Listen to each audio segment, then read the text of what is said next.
evening and welcome. This is Newspaper Review coming to you from Carnival Radio. My name is Joseph Woikola.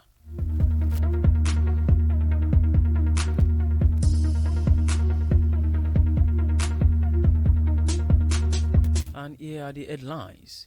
Soja shoots 16-year-old head bad governance in Nigeria protest dead in Kaduna.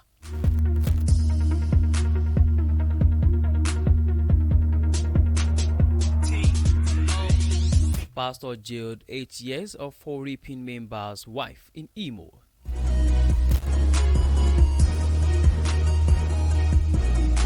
Head bad governance protest. Southeast holds different kind of protest. Russian flag. Federal government probes 4 northern's political bigwigs. Perhaps face to effect 50% pay cut, blame bureaucracy.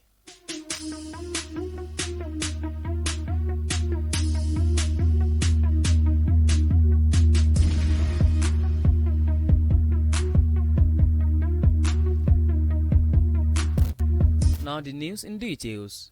A soldier with the Nigeria Army on Tuesday shot dead a 16-year-old head bad governance in Nigeria protester in the Samaru community in Zaria, Kaduna State.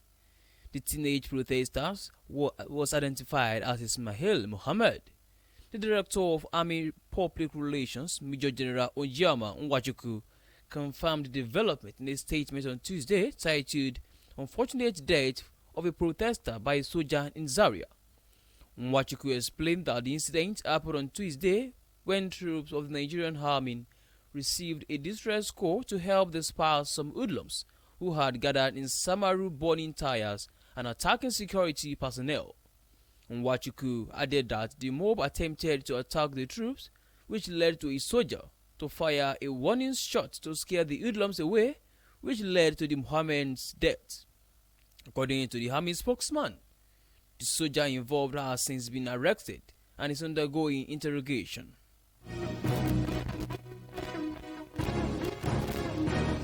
For more details, please visit Punch newspaper. Soldier shoots 16-year-old head bad governance in Nigeria protester dead in Kaduna.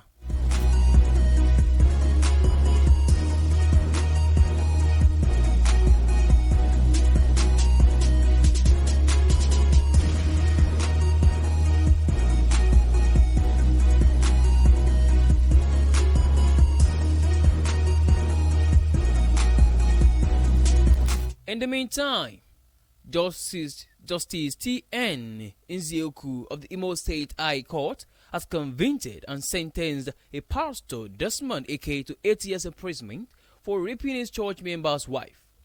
A.K., the founder of Deliverance Ministry of God Shepherd, Omiya Avu, Owerri West Local Government Area of Imo State, was found guilty of taking advantage of the woman who had vested so much trust in him. The convict was tried on 3 counts that bordered on raping the victim, who is also a member of his church, and administering a stupefying substance on his victim, which made her dizzy and weak, according to the prosecution counsel, Chioma Emoka.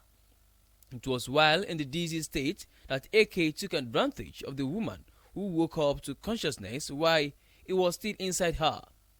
While delivering the judgment, Justice Nzioku heard that AK was guilty of the offenses prevailed against him. The judge convicted AK on count 2 of the charge of breaching trust and raping the woman, but discharged him on the 3rd count, which bordered on inflicting injuries during the rape. Before the sentence, the defense counsel pleaded with the court to tamper justice with mercy, that his client had been of good behavior, having been present in court throughout the trial without jumping bail. He pleaded that instead of a full sentence, his client should be put on probation. News may observe that this is the 4th case to be prosecuted under the Violence Against Persons Prohibition Act in the state. A civil society organization, Onurebe, reported the matter and followed it up to its logical end.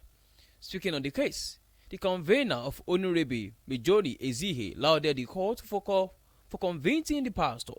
She believed the conviction would serve as a deterrent to those intending to indulge in such inhuman acts of seeking to have carnal knowledge of women without their consent. For more details, please visit Punch newspaper. Pastor jailed 8 years for raping member's wife in Oyo State.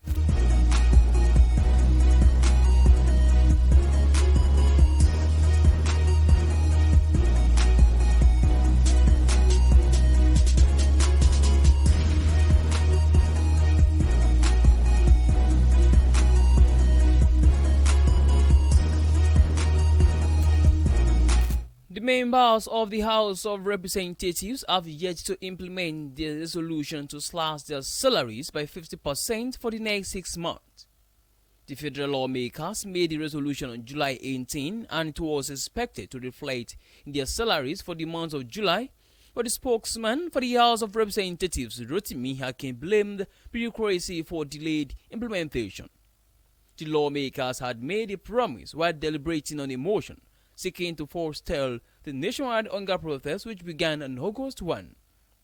The motion of urgent importance, sponsored by the lawmaker representing Ifo Ewekoro Federal Constituency, Oyo State, Ibrahim Isiaka, was titled an appeal to the proponent of the proposed nationwide protest to maintain peace, escape violence and open windows for meaningful engagement with the government at all levels in order to address their issues. At the plenary presided over by the Speaker, Tajuddin Abbas, the Deputy Speaker, Benjamin Kano, amended the motion's prayer by pleading with his colleagues to sacrifice 50% of their salaries to support the government's intervention efforts to address the situation.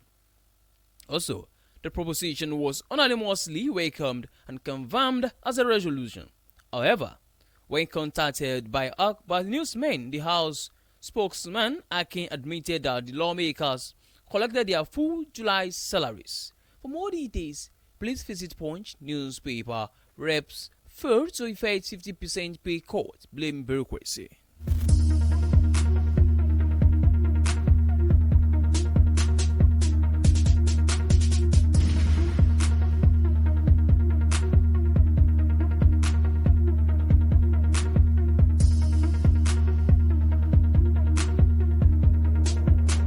Meanwhile, Nigerian security agencies are investigating at least 4 politicians from the country's northern parts over the use of Russian flags by bad governance protesters. Multiple sources have confirmed to the newsmen that the political bigwigs who hail from Katsina, Kaduna, and Kano State were principal actors who instigated the use of Russian flags among demonstrators in the north to fan the embers for an unconstitutional regime change. Another source who also spoke on condition of anonymity told newsmen that there is evidence of external influence, mainly involving a politician who are convening with a West African and European country to cause mayhem and promote the use of flags we are seeing that want to do here what they did in some other countries. National protests against hardship and hunger took a dangerous dimension on Monday, with protesters in some northern states waving the Russian flags as the chanted as Tinubu must go. Protesters in Kaduna were seen waving the Russian flag and chanting Tinubu must go, Tinubu Yazoka, Tinubu Yazoka, and all of that. Russian and Eastern power currently mired in a cold war with the West and has been blamed for several unconstitutional changes of government in West African countries such as Niger, Mali, and Burkina Faso, among others. For more details, please visit Punch newspaper. Russian flags, federal government probes 4 northern political bigwigs.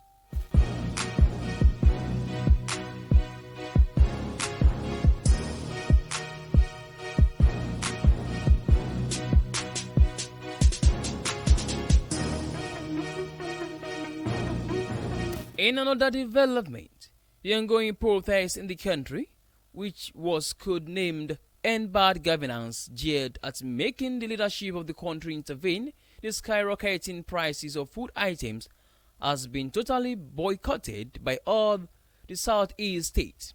However, though there were no physical meetings and movement of large numbers of people in the various cities in the southeast, There are many who believe that Southeasterners joined the protest but in a totally different way.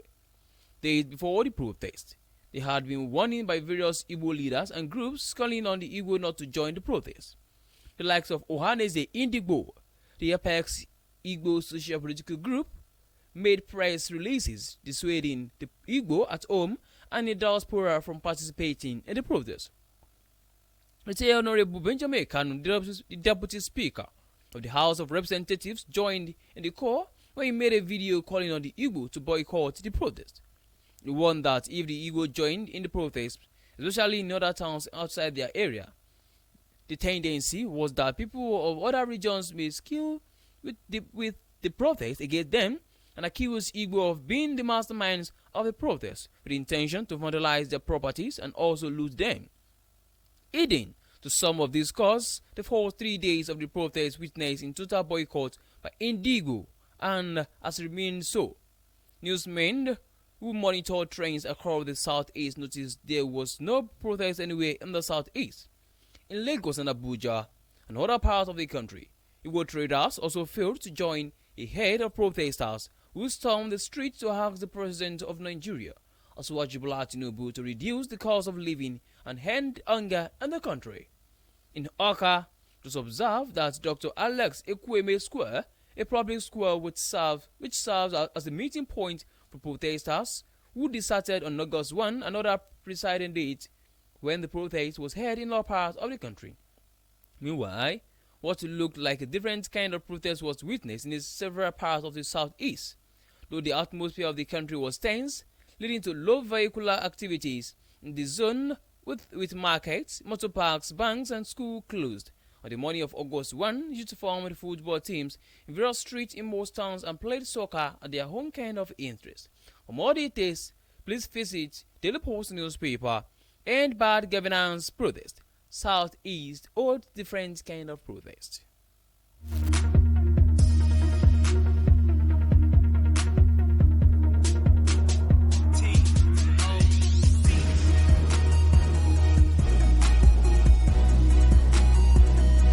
To bring the newspaper review this morning to a close, here's a recap of headlines. Soldiers shoot 16-year-old held bad governance in Nigeria protester dead in Kaduna. Pastor jailed 8 years for raping member's wife in Imo. Reps fail to effect 50% pay cut, blame bureaucracy. Russian flag, federal government probes 4 northern political bigwigs. Head bad governance, southeast or different kind of protest. And with that, we've come to the end of the newspaper review. Come to you from Carnival Radio. I am Joseph Oyo. Thank you for listening. Good morning.